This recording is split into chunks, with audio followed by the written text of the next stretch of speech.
Para o pessoal do Colégio 7 de Setembro, aí de Fortaleza. Eu sou a Shirley Souza, escritora de literatura infantil e juvenil, e estou gravando esse vídeo para responder algumas perguntas feitas pela Andrea e o grupo dela a respeito do livro Mundo Real Chamando, um dos meus livros. Bom, eu vou começar fazendo um esqueminha que ela pediu, que é ler as perguntas que ela enviou, e em seguida apresentar a minha resposta. Vamos ver como que fica isso. A primeira pergunta é: por qual motivo você escreveu o livro? Bom, o livro Mundo Real Chamando, ele fala de uma realidade que é muito próxima da realidade na qual eu estou inserida. Eu sou uma pessoa que utiliza a tecnologia para tudo. Eu utilizo a tecnologia para o meu trabalho, eu utilizo a tecnologia para minha diversão, eu utilizo a tecnologia para me comunicar com os meus amigos e com os meus familiares. E acredito que essa realidade que eu estou falando, que é a minha, é a realidade na qual a maioria das pessoas está inserida nos dias atuais. A gente teve uma mudança muito grande, né, de forma de viver nas últimas 2, 3 décadas, com a tecnologia assumindo um papel cada vez maior nesse dia a dia, e a gente acabou se tornando muito dependente do uso da tecnologia, né? Por exemplo, na produção dos livros, eu escrevo meus livros sempre direto no computador. Eu tenho uma empresa também que presta serviços para editoras na produção de livros, que faz a parte gráfica, a parte de diagramação, de produção visual desses livros. Então a gente trabalha diretamente com os ilustradores. Se você voltar aí uns 10 anos, era bem comum a gente receber as ilustrações dos artistas no papel, na tela, e a gente tinha que escanear essas imagens. Hoje em dia isso praticamente não acontece, a gente recebe tudo digitalizado, né? E a produção, por exemplo, que antes a gente tinha que fazer já com a presença do computador, enviando arquivos, por exemplo, num DVD mais recente. Antes disso tinha várias outras formas de mídia para transporte desses arquivos. Hoje em dia você manda todos os arquivos por internet, né? Então, cada vez a gente tem uma dependência maior e uma agilidade maior também, né? O fato negativo é a extrema dependência, o fato positivo é a agilidade e a facilidade que a tecnologia nos confere. E mesmo assim, no cotidiano de comunicação, por exemplo, né? Se a gente antes tinha que pensar, eu tenho vários amigos que moram fora do Brasil. Por exemplo, tem amigo que mora na França, mora na Inglaterra. Daí, se eu quisesse me comunicar com esses amigos há uns 20 anos, era só por telefone, né? O método mais rápido, mais fácil. E tinha que saber o horário adequado, contabilizar o fuso horário para que essa comunicação ocorresse. Ou seja, praticamente não ocorria. Hoje em dia, com WhatsApp, com Skype, com Messenger, isso ficou tudo muito mais fácil, né? E cada vez está mais fácil manter esse elo, manter essa ligação. Então, quando a gente pensa dessa forma, eu vejo a tecnologia como algo extremamente útil e positivo na nossa vida. E para diversão também, como eu falei. Eu desde adolescente, continuo até hoje, eu adoro games. Então, todos os dias eu tenho que tirar 1, 2 horas à noite para jogar. É um momento que eu relaxo, que eu me desconecto das outras preocupações para fazer algo que é só prazer, só brincadeira.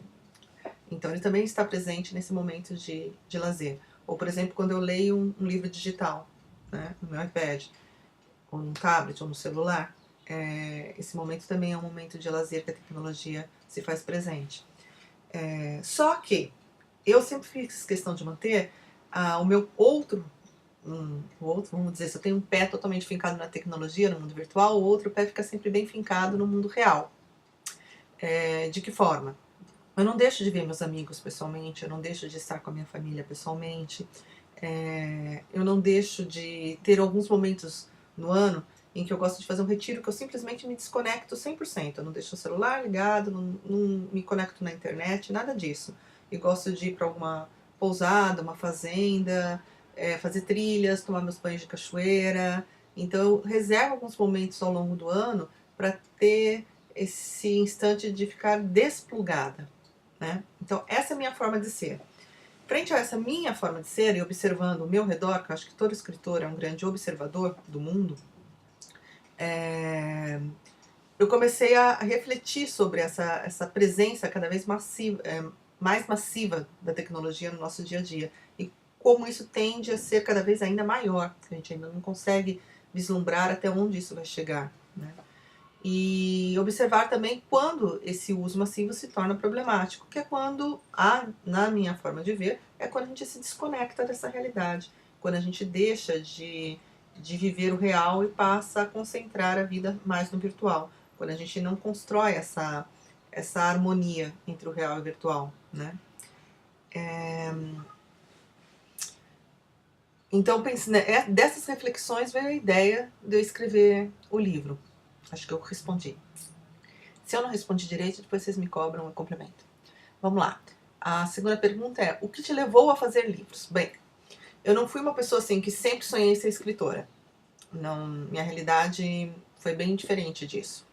Desde pequena, quando perguntavam, o que você vai ser quando crescer, eu nunca soube direito o que responder para essa pergunta. Eu sabia que eu gostava de escrever e de desenhar, mas o que fazer com isso profissionalmente foi um ponto de interrogação aí durante muitos anos de minha vida. Eu vim de uma realidade social mais pobre, né? Meus pais também não tiveram a oportunidade de estudar muito. Eles estudaram até o 4º ano do ensino fundamental, para vocês terem uma ideia.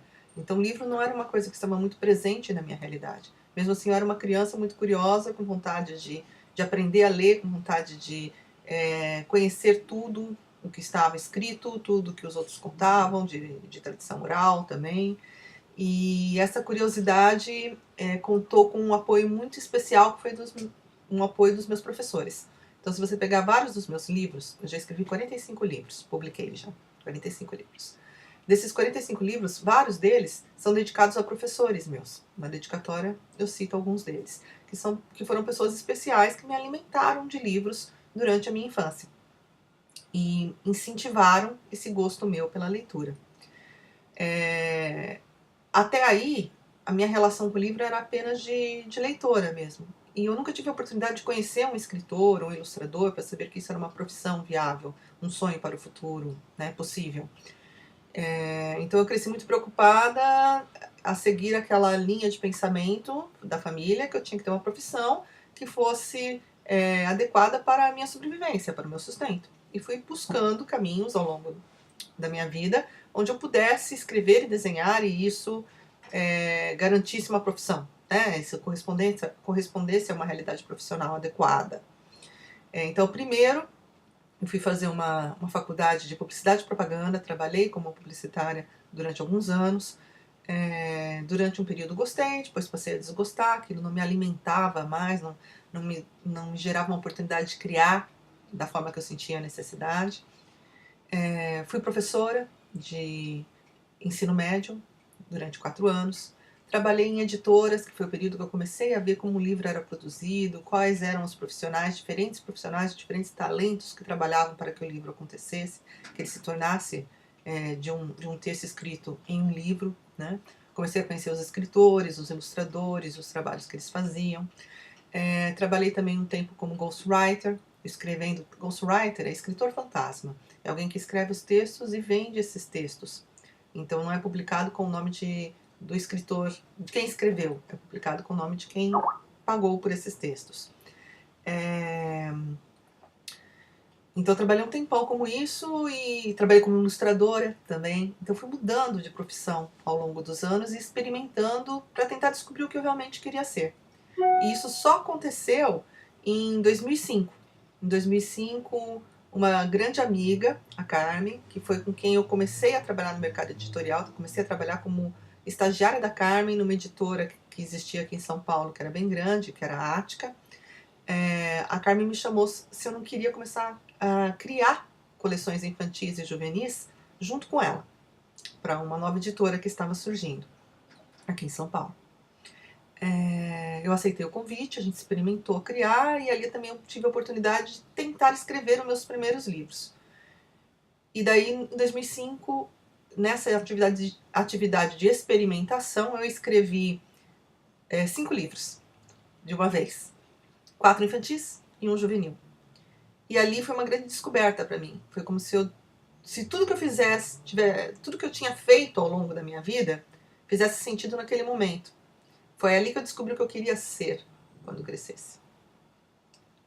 E para mim isso foi uma um encontrar a mim mesma. E desde então, nesses 11 anos, eu tenho dedicado minha vida a escrever, a contar histórias. E faço isso com muito amor, com muita intensidade.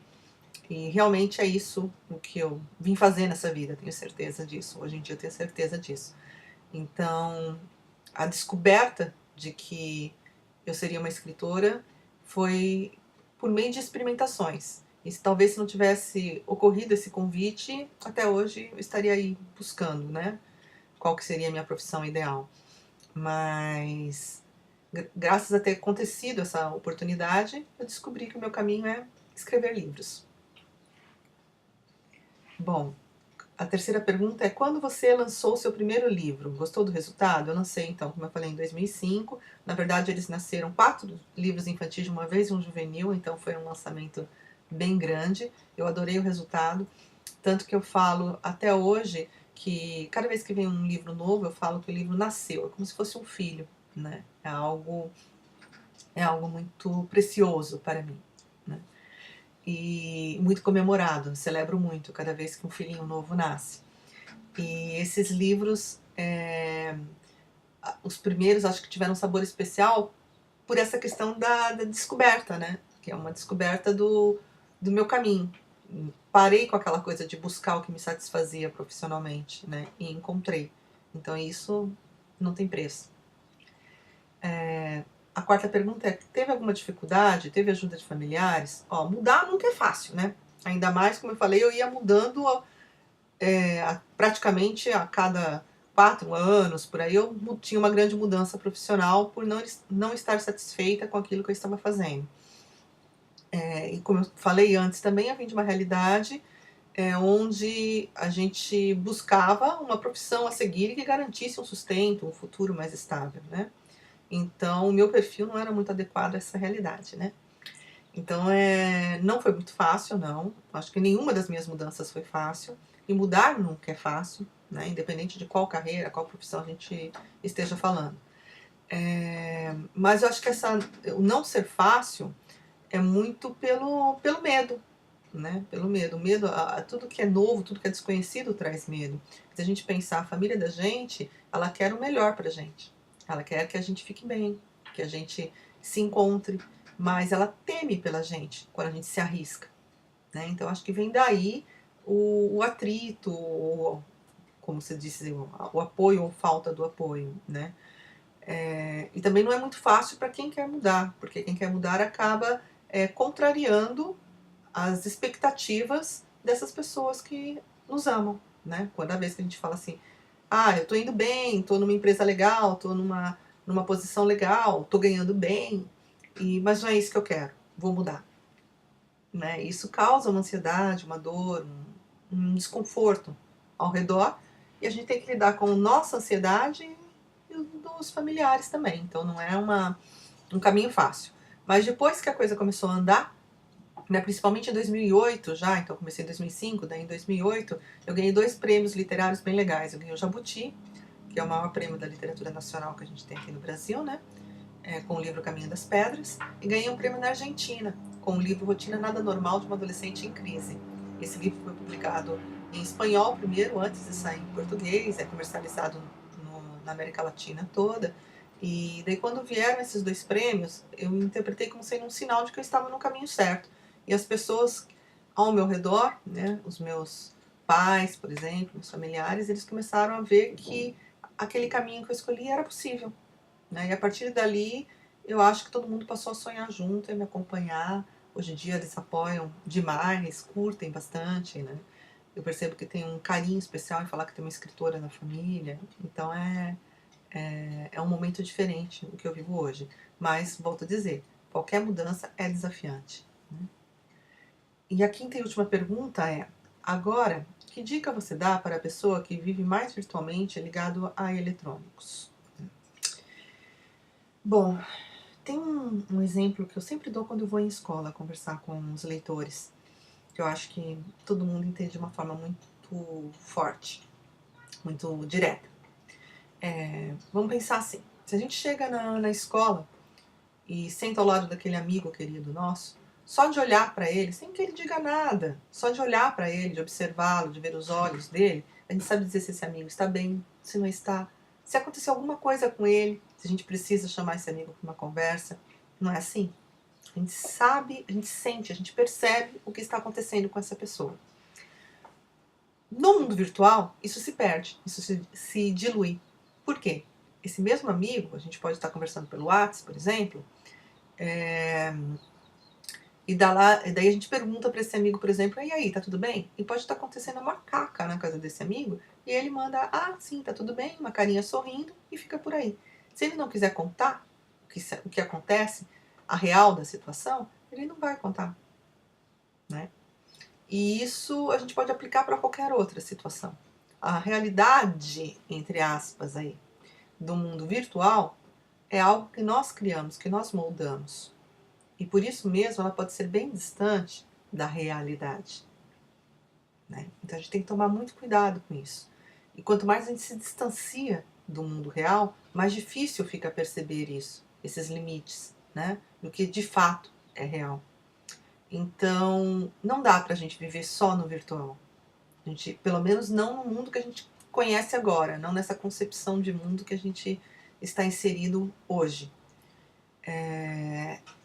Se a gente se distancia muito desse contato com o concreto, com o mundo, um mundo diferente do virtual, né? A realidade, quando eu falo em real e virtual, muitas vezes pode criar uma confusão, porque a realidade virtual também é uma realidade, ainda que altamente moldável, né? Então, quando a gente se distancia desse mundo concreto, onde nós somos pessoas concretas, né? De carne, osso, de partículas, de átomos, e assim como todos os outros seres vivos que nos cercam. Então, quando a gente se distancia disso, a gente perde essa materialidade. E essa materialidade é o que faz a gente usar todos os outros sentidos que nós temos, que são riquíssimos. Então, não dá pra gente desplugar disso. Se a gente despluga disso, a gente se torna um ser humano mais pobre, um ser humano menos completo.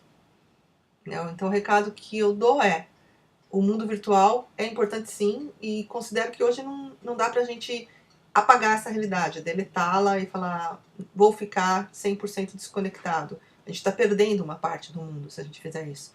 Mas o mundo real, o mundo concreto, é extremamente importante. É nele que as coisas acontecem de fato. É nele que a gente tem as trocas mais verdadeiras e mais intensas.